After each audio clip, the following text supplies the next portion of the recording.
Good morning students. आज हम करेंगे बेटा distance of the closest approach. आपका नेक्स्ट टॉपिक है रदरफोर्ड मॉडल के बाद। तो ये आपका सिलेबस में है, ये आपको करना भी है अच्छे से, मोस्ट इंपॉर्टेंट टॉपिक में आता है ये आपके पास। ओके, तो इसमें हमारे पास 3 पोस्टुलेट दिए गए। फर्स्ट पोस्टुलेट के अकॉर्डिंग क्या था? The atomic nucleus is so heavy that it's motion during the impact is disintegrated.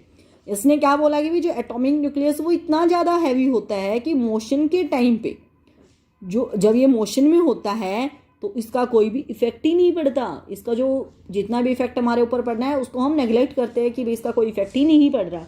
Second क्या बोला? जो न्यूक्लियस और अल्फा पार्टिकल्स है दोनों के दोनों एज अ पॉइंट चार्ज लिए जाते हैं, मीन्स इनकी कोई भी लेंथ ब्रेड्थ हाइट नहीं होती, डायमेंशनलेस क्वांटिटी की तरह इनको लेते हैं। थर्ड इसने क्या बोला? जो scattering is due to the elastic collision between nucleus and alpha particle. जो स्कैटरिंग होती है वो इलास्टिक कोलिजन जो आपके न्यूक्लियस और अल्फा पार्टिकल्स के बीच में टेक प्लेस होता है उनकी वजह से स्कैटरिंग होती है। न्यूक्लियस से जैसे आप लोग अल्फा पार्टिकल डालोगे तो यहाँ से तभी स्कैटरिंग होगी जब ये दोनों कोलाइड होंगे, अदरवाइज कोई भी स्कैटरिंग आपकी टेक प्लेस नहीं होने वाली है।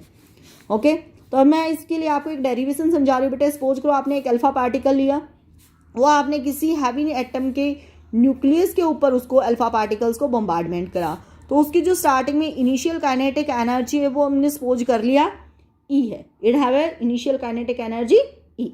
तो अब कूलम्ब्स लॉ के अकॉर्डिंग क्या होना चाहिए?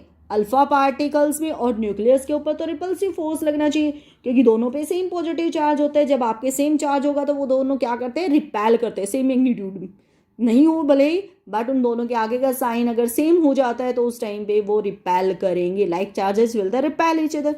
जैसे उनके बीच में फोर्स ऑफ रिपल्शन आपका अराइज हुआ तो आपकी जो काइनेटिक एनर्जी है वो तो डिक्रीज होना स्टार्ट हो जाएगी, बट पोटेंशियल एनर्जी इंक्रीज होना स्टार्ट हो जाएगी। तो कुछ टाइम इंटरवल के बाद आपकी एक ऐसी स्टेट आएगी जब आपके न्यूक्लियस एक आर नोड डिस्टेंस पे होगा, जो उसका रेडियस होगा वो आर नोड डिस्टेंस पे होगा, और उस टाइम पे आपकी काइनेटिक एनर्जी 0 हो जाएगी। Means there will be no kinetic energy, only the potential energy. Okay, तो हमें अब इस आर नोड को मीन्स जो डिस्टेंस ऑफ क्लोजेस्ट अप्रोच है जिसपे आपकी काइनेटिक एनर्जी 0 हो जानी है उसको कैलकुलेट कराना। ओके, तो सपोज करो बेटे डेरिवेशन के लिए हम लोग ले रहे हैं, हमने एक अल्फा पार्टिकल लिया जिसके ऊपर चार्ज आपका 2e होता है, इलेक्ट्रॉन का डबल चार्ज होता है अल्फा पार्टिकल पे, और न्यूक्लियस पे चार्ज हमने Ze मान लिया, मतलब जितने भी आपके नंबर ऑफ इलेक्ट्रॉन है उसको एक जो आपके पास इलेक्ट्रॉन पे चार्ज उससे मल्टीप्लीकेशन कर देते हैं। तो पोटेंशियल एनर्जी आपके पास फर्स्ट यूनिट में हमने निकाली थी वो क्या आती है? Q/4πε0 R node. याद है?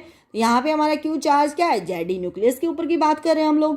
तो potential energy of the alpha particle क्या होगा? पोटेंशियल एनर्जी होती है पोटेंशियल इनटू द चार्ज। जो आपने पोटेंशियल कैलकुलेट किया है उसको चार्ज से मल्टीप्लाई कर दोगे तो then it will be the potential energy. Then Ze/4πε0 multiply by the 2, हम दोनों को मल्टीप्लीकेशन कर देते हैं तो ये क्या हो जाएगा? Ze/2e/4πε0 R note. तो अब काइनेटिक एनर्जी भी होगी अल्फा पार्टिकल की। स्टार्टिंग में तो कुछ होनी है ना, क्योंकि हमने बॉम्बार्ड कराया है, तो वो अगर मोशन में नहीं होगा तो बॉम्बार्ड कैसे होगा, कैसे कोलाइड होगा। तो यहाँ पर kinetic energy of the alpha particle क्या है आपके लिए? 12 mv²। बट जैसे ही क्लोजेस्ट अप्रोच पे चला जाएगा तो आपकी क्या है? काइनेटिक एनर्जी तो धीरे धीरे 0 हो जाएगी और पोटेंशियल इंक्रीज होना स्टार्ट हो जाएगी, जो कि स्टार्टिंग में पोटेंशियल 0 थी और काइनेटिक हाई पे थी। तो हमने आर नोट एक मिडिल स्टेट लिए जिसपे आपकी दोनों वैल्यूज बीच में कहीं ना कहीं पे मिलेंगी, इक्वलिटी होंगी। तो हम वो स्टेट ले रहे क्लोजेस्ट अप्रोच की जहाँ पर kinetic energy equals to potential energy हो।